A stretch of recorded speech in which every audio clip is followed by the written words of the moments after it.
여호와는 나의 힘과 나의 방패이시니 내 마음이 그를 의지하여 도움을 얻었도다. 그러므로 내 마음이 크게 기뻐하며 내 노래로 그를 찬송하리로다. 하나님은 영이시니 예배하는 자가 신령과 진정으로 예배할지니라.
주 안에서 우리 몸과 마음이 깨끗하게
주님 세상 다시 오시네.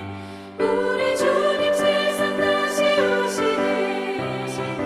할렐루야 주님 다시 오시네. 악한 마귀 결박하고 세상 다스리시며 할렐루야 주가 다시 오시네. 그때 모든 성도들의 기도 응답되리니 하나님을 모르는 이 천지간에 없으리. 모든 질병 근심 고통 눈물 없게 하시며 우리 주님 세상 다시 오시네. 우리 주님 세상 다시 오시네. 할렐루야 주님 다시 오시네.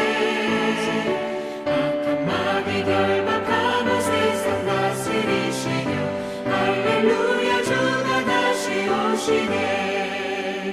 주의 구속함을 얻는 천만 성도 일제히 거룩한 산 시온 성의 기쁨으로 모이리. 화평함과 희대로서 세상 다스리시며 우리 주님 세상 다시 오시네. 우리 주님 세상 다시 오시네.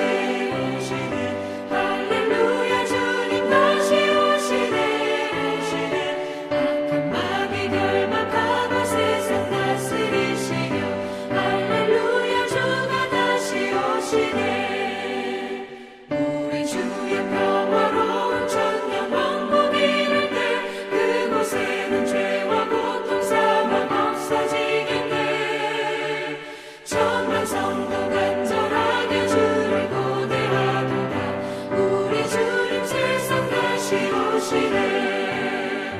우리 주님 세상 다시 오시네. 할렐루야 주님 다시 오시네.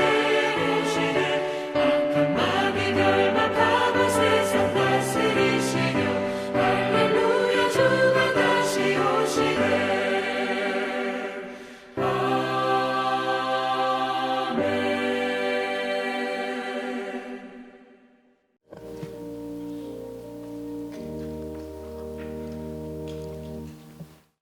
언제나 신실하신 하나님, 풍성한 열매가 맺는 가을에 우리의 삶도 주님의 은총 가운데 더 풍성한 열매를 맺을 수 있도록 허락하여 주시옵소서. 지금 우리나라와 지구촌이 코로나 바이러스로 인해 두려움과 공포 속에 혼란스러워하고 있습니다.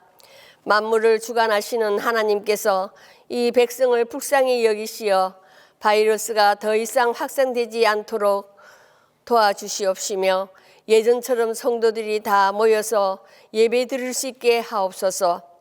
그동안 예배 드리지 못한 관계로 나태되었던 심령을 성령의 충만으로 다시 힘있게 일어나게 하옵소서. 지금 이 시간에도 몸이 아프시니 고민, 걱정, 근심이 많이 있는 성도들 있습니다. 사랑이 많으신 하나님께서 능력의 손으로 붙드시며 온전히 주님을 맡기며 편안한 삶이 되찾게 하옵소서. 오늘 또 말씀을 준비하신 목사님께 성령의 능력을 임하여서 주셔서 은혜의 말씀으로 우리에게 큰 도전의 시간이 되게 하옵소서. 우리의 신앙 양육을 위해 항상 애쓰시는 원도선 목사님 영육의 강건함을 지켜주시오며 부목사님과 교육장님들께도 같은 은혜를 주시기를 기도하오며 예수님의 이름으로 기도드립니다. 아멘.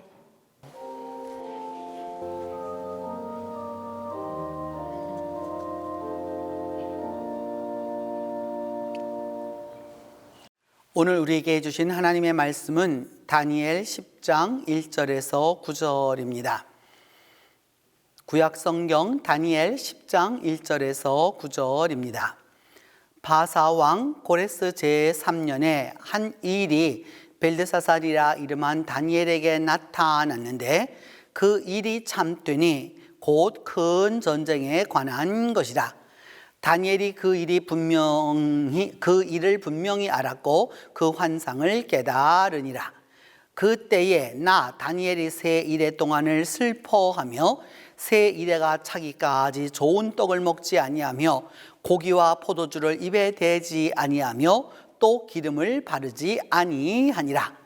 첫째 달 24일에 내가 히데겔이라 하는 큰 강가에 있었는데 그때에 내가 눈을 들어 바라본즉 한 사람이 세마포 옷을 입었고 허리에는 우바스 순금띠를 띠었더라.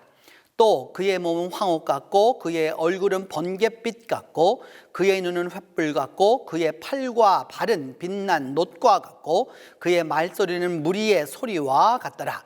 이 환상을 나 다니엘이 홀로 보았고 나와 함께한 사람들은 이 환상은 보지 못하였어도 그들이 크게 떨며 도망하여 숨었느니라. 그러므로 나만 홀로 있어서 이 큰 환상을 볼 때에 내 몸에 힘이 빠졌고 나의 아름다운 빛이 변하여 썩은 듯하였고 나의 힘이 다 없어졌으나 내가 그의 음성을 들었는데 그의 음성을 들을 때에 내가 얼굴을 땅에 대고 깊이 잠들었느니라.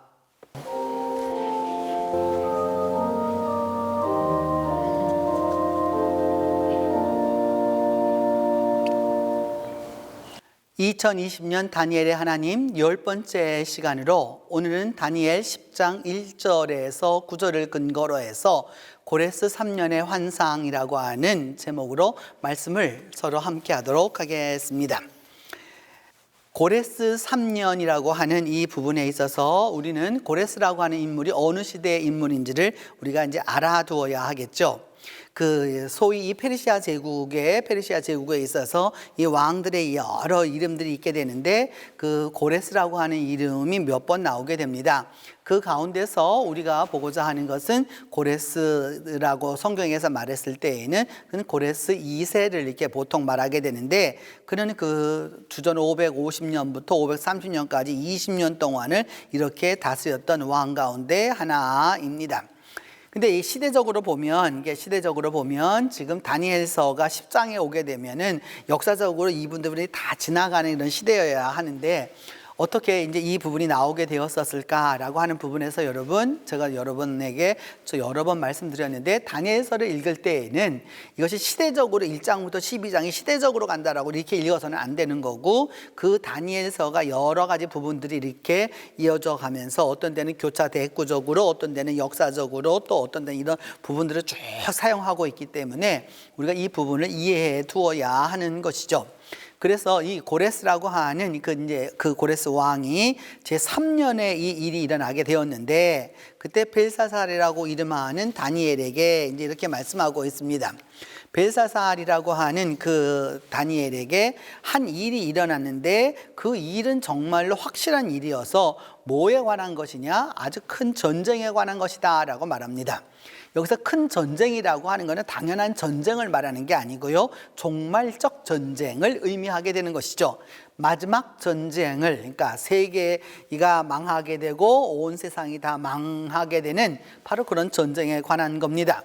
그러면서 다니엘이 그 일을 보았고 그 뜻을 분명히 깨달았다라고 말하면서 그것을 보고 나니까 너무도 슬퍼서 3주 새 이래 동안을 슬퍼했고 새 이래 동안에 뭐냐 하면 떡도 좋은 걸 빵도 좋은 걸 먹지 않았고 포도주와 고기도 입에 대지도 않았고 머리에 기름도 바르지 아니하였다. 왜냐하면 슬픔의 날이 올 것이었기 때문입니다.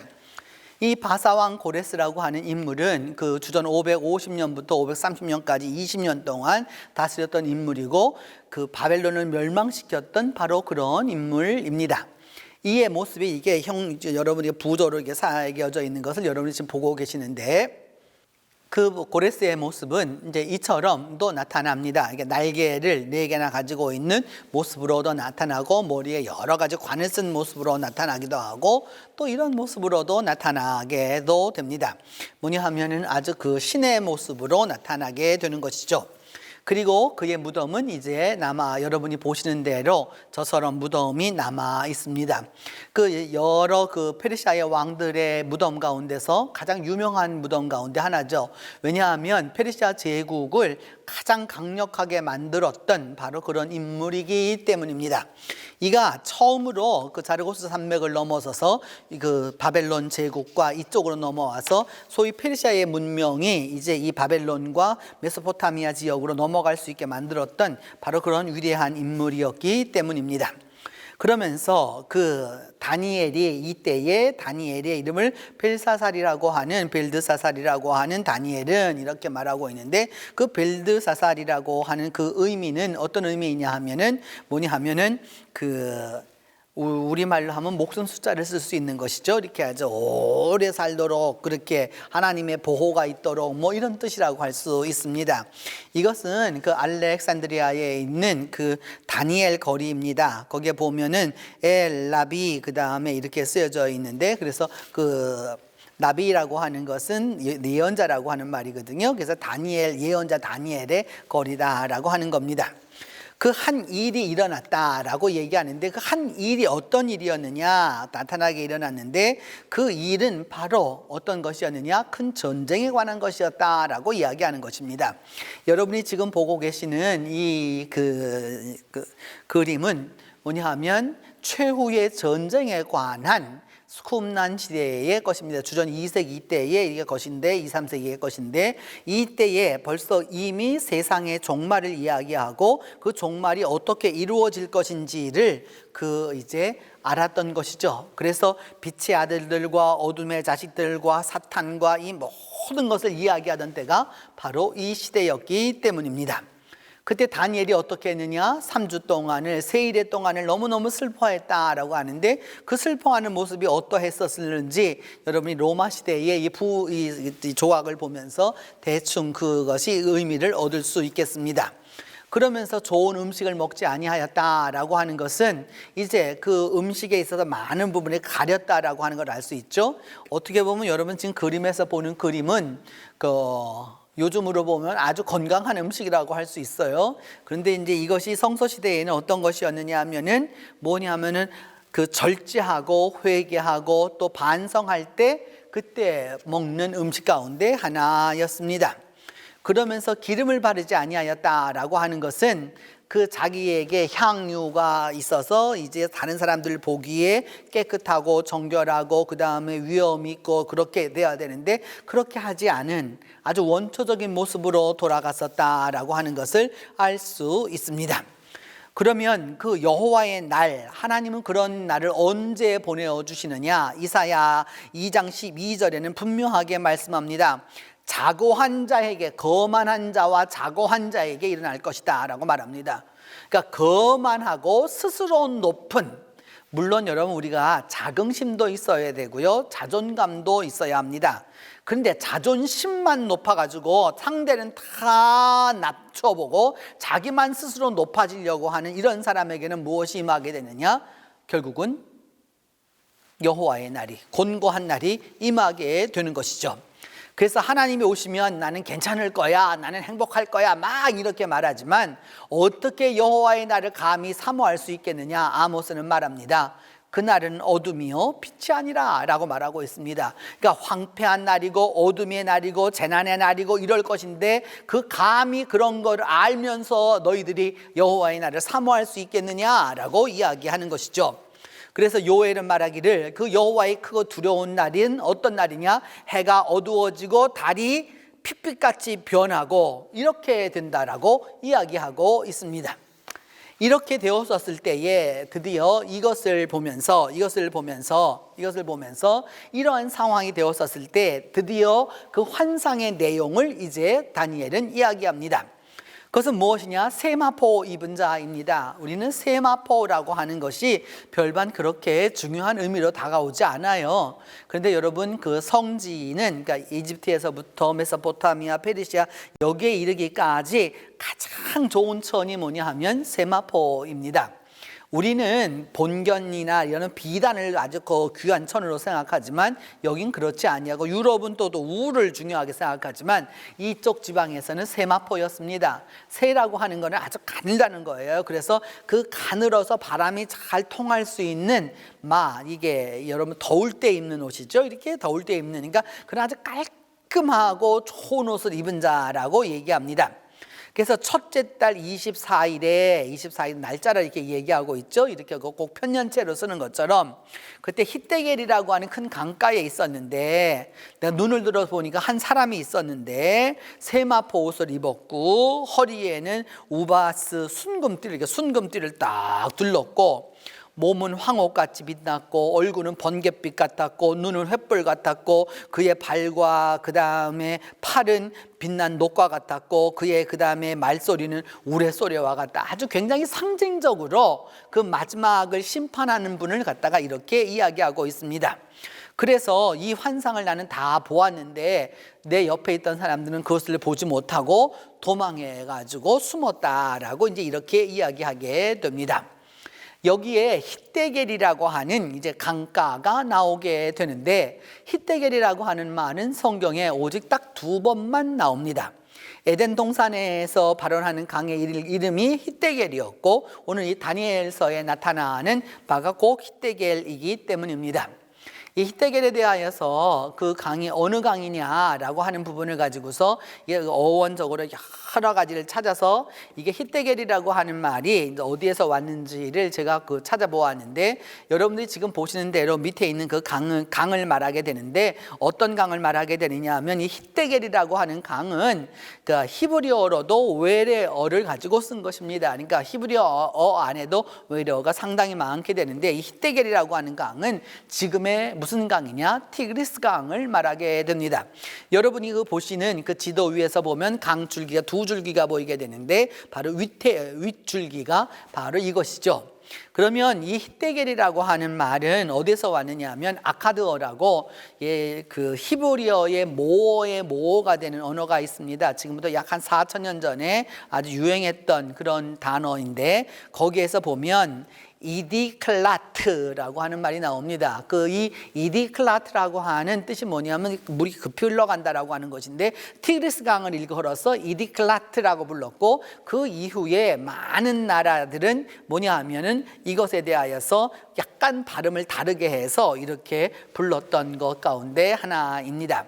우리말도 여러분 그 어원은 있는데 그 어원에서부터 출발해 갖고 이렇게 말이 많이 바뀌게 되는 것을 볼 수 있잖아요. 이렇게. 그래서 여러분 우리가 한자로다가 한국이라고 쓰고 우리는 한국이라고 읽지만 일본 사람들은 한국이라고 읽지 않고 강꼬꾸라고 읽고 강꼬꾸라고 꼬꾸라고 하는 말은 국이라고 하는 말을 갖다가 일본식으로 읽은 거고요. 그다음에 한이라는 말을 갖다가 강이라서 강꼬꾸라고 이렇게 말하게 되는 거고 그다음에 중국 사람들은 한국이라고 그래서 이 발음이 어원은 같으나 약간의 그 발음의 차이가 모음의 차이가 있을 수 있게 되는 바로 이것을 의미하는 것이죠.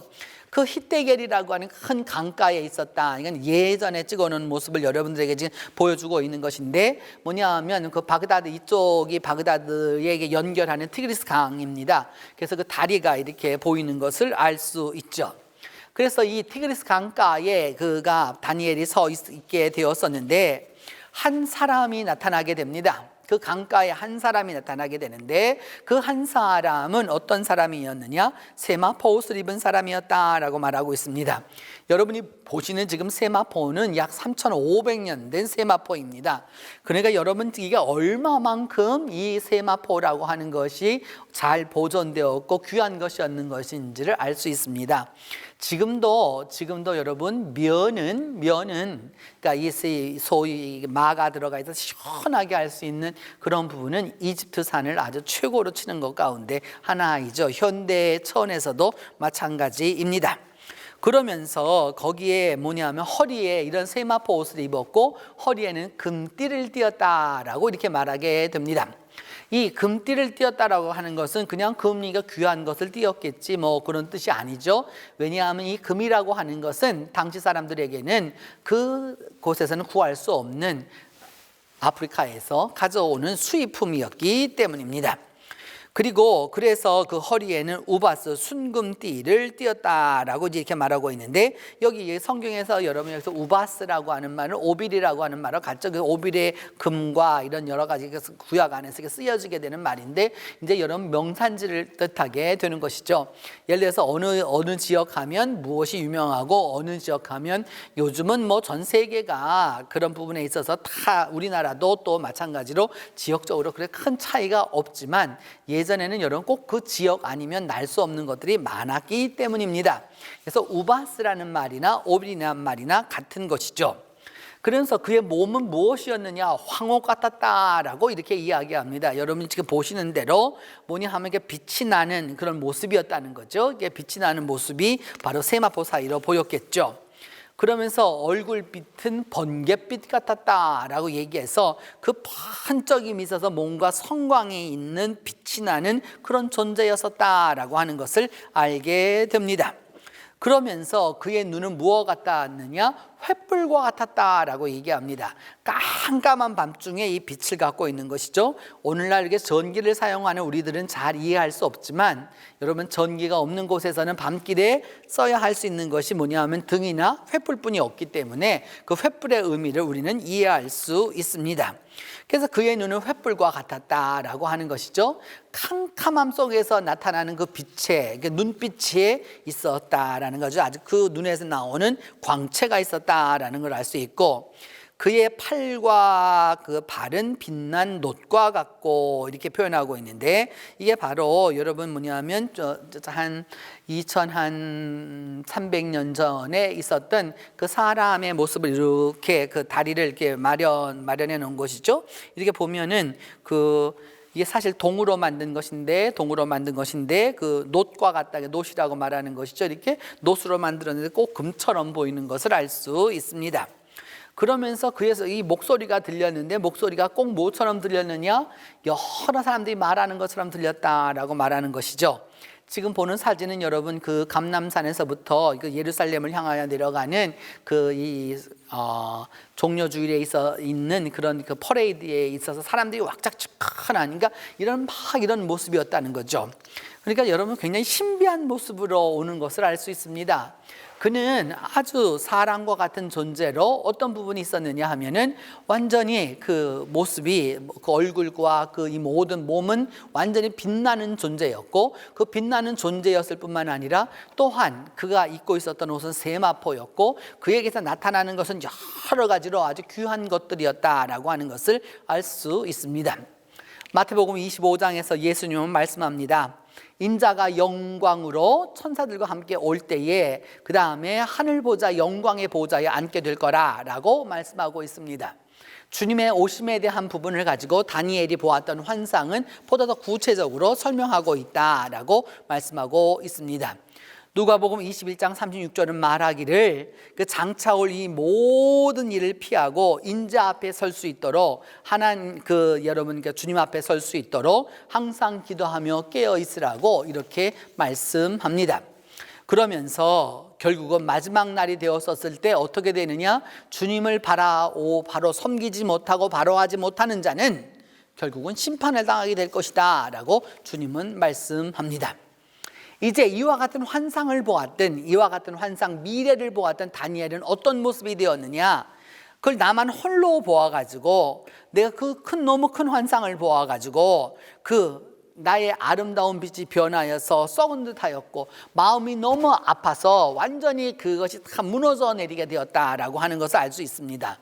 힘이 너무 다 없어졌고, 음성을 들었지만 음성을 들을 때에 어찌 되었느냐, 소리는 들었지만 아무것도 할 수 없는, 여기 깊이 잠들었다라고 하는 말은 여러분 성경에 여러 번 나오는 단어인데, 이 코마 상태에 빠진 거죠. 요즘으로 말하면 의식불명 상태가 된 것을 의미할 때 쓰이는 단어입니다. 그래서 신 앞에 온전히 눕는 모습이 이처럼 이제 보여지고 있는 거죠. 약 3,800여 년 전에 이집트 사람들이 신 앞에 온전히 이게 엎드려지는 것처럼 바로 저와 같은 모습으로 엎드려졌을 것이다라고 이제 알 수 있습니다. 그렇기 때문에 우리가 좀 강건해야 할 필요가 있다라고 생각해서, 여러분 그 당시에 그 로마 시대에 보면 이 강건함의 모습도 나타나고 있습니다. 여러분, 이 말씀들을 보면서 우리가 여러분 육체도 쇠약해질 수 있고 이런 부분들이 다 있을 수 있는데, 하나님이 나의 반석이시고 분깃이라고 하는 사실을 놓쳐서는 안 되는 것이죠. 그리고 하나님의 일을 알게 되었었을 때 하나님의 궁정을 사모해서 도리어 어떻게 되었느냐? 쇠하게 되는 일들을 경험할 수 있습니다. 오늘 이 다니엘 지난 시간에도 이어서 그리고 오늘까지 이어서 다니엘이 하나님의 일을 보았기 때문에 온전히 모든 것이 이렇게 다 힘이 빠지게 되는 그런 일들을 알 수 있죠. 가끔은 무조건 하나님의 일을 감당하는 사람은 능력이 있고 힘이 있고 뭐 다 하는 거라고만 이렇게 생각하는데 일천한 것이죠, 여러분. 물론 그런 단계가 없는 것은 아니지만 정말 깊은 단계에 들어가면 인간의 힘이 다 빠져나가는, 완전히 방전되는 그런 상황이 오게 되는 거죠. 그래서 다니엘은 말하기를 내가 엎드러졌다라고 이야기하는 것입니다. 시편 기자는 말합니다. 늙을 때에도 하나님 나를 버리지 마시고 내가 그렇게 연약하게 될 때에도 나를 떠나지 말아달라라고 이야기하는 것입니다. 그래서 우리가 기도해야 될 것은 우리 육체가 하나님을 앙모하고 있다라고 하는 부분을 분명히 알아두어야 하는 것이죠. 그러면서 이런 날이 올 수도 있습니다. 여러분, 내가 어느 때에 가서야 하나님의 얼굴을 배울 수 있을까? 살아계신 하나님을 언제나 만날 수 있을까? 그런 날이 올 수도 있다라고 하는 것을 우리가 놓치지 말아야 하는 것입니다. 사람들은 이제 많이 이야기합니다. 오늘의 현실을 보면서 모든 것이 끝났다, 교회는 끝났다, 마지막이 다가오는 것처럼 강조합니다. 그래서 사람들이 신앙을 버리죠. 그리고 또 믿음을 지키려고 하는 사람들에게는 여러 가지 고난과 또 그다음에 환난이 다가옵니다. 그때에 사람들이 교회의 몰락을 말하고 신앙을 버리는 이들이 어느 때보다도 많거든. 그 시대가 바로 종말이라는 사실을 우리가 기억해 두어야 하는 것이죠. 신앙인은 도리어 이 가운데에서 하나님의 나라를 보는 것입니다. 신앙인은 이 생의 삶의 마지막을 준비하였을 뿐만 아니라 영원한 그리스도의 통치를 소망하는 사람들입니다. 그렇기 때문에 그 마지막을 알고 있는 사람은 현재가 문제가 되는 게 아니죠. 최후의 승리를 믿기 때문에 현재의 고난을 얼마든지 참고 나아갈 수가 있게 되는 것이죠. 하늘의 영광을 보았습니까? 그렇다면 이 세상에서 그 영광 가운데 살아가는 것이죠. 왜냐하면 이 신앙인의 믿음이 바로 이제부터 영원으로 가는 문이 되고 이 세상에서의 작별이 하늘나라로 가는 그 새 출발이 되기 때문입니다. 여러분, 마지막이 옵니다. 분명코 마지막이 옵니다. 우리 모두가 다 마지막을 경험하는 것은 아니지만 우리 그리스도인들은 마지막적으로 살아야 하는 것이 필요합니다. 우리가 종말을 사는 것보다 종말적으로 살아야 하는 것이죠. 그렇기 때문에 오히려 종말을 사는 사람보다 종말적으로 사는 사람이 훨씬 믿음이 힘이 드는 것입니다. 그럼에도 불구하고 우리의 갈 길은 아주 분명한 것이죠. 그것은 무엇이냐? 마지막을 알았기 때문에 우리의 온 전신의 힘이 빠지고 모든 것이 다 쇠하였을지라도 우리는 그럼에도 불구하고 다가올 그 마지막 날을 압니다. 왜냐? 그 날은 어둠과 심판의 날이 되는 사람이 있을 것이고 영광과 생명의 날이 되는 사람도 있을 것이기 때문입니다. 그때에 하나님 나라에 들어가는 영광과 생명의 나라로 들어가는 축복이 함께하기를 바랍니다. 이제 하나님의 영광을 바라보면서 하나님 나라가 다가오기를 기대하면서 찬송 함께 하겠습니다.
기도합니다. 주여, 우리에게 다가오는 주님의 날이 있음을 분명하게 기억하게 하여 주시옵소서. 주님의 오심을 올바로 보게 하여 주시고 성경을 통해서 올바로 깨닫는 자가 되게 하여 주시옵소서. 그리고 이 하나님의 비밀에 대하여서 겸손하고 겸손해서 하나님의 오심을 겸손히 기다려 하나님 오시는 날 우리 모두가 다 영광과 생명의 나라에 들어갈 수 있도록 하나님이 축복해 주시옵소서. 우리 주 예수 그리스도의 이름으로 기도합니다.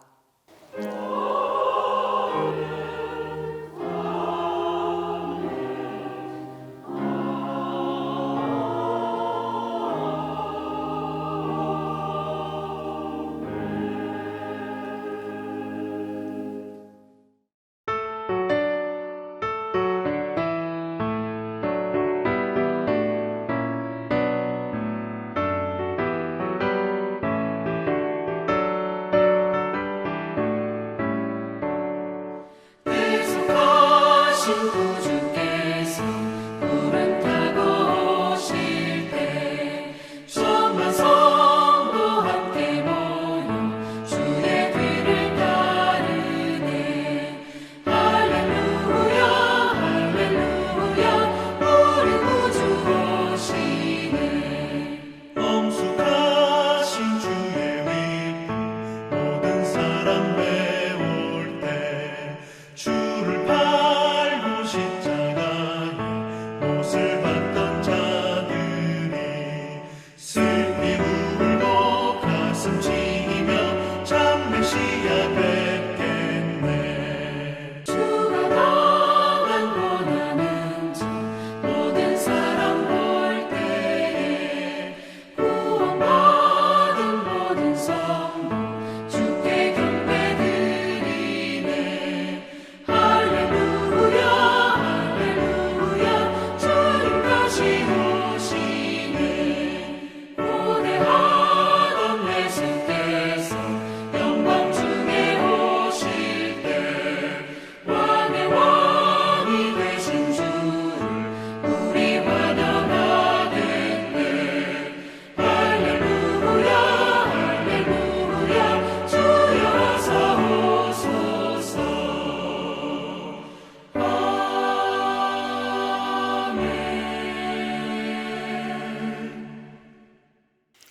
지금은 우리 주 예수 그리스도의 은혜와 하나님의 사랑과 성령의 교통이 이제로부터 함께 계시기를 축원하옵나이다.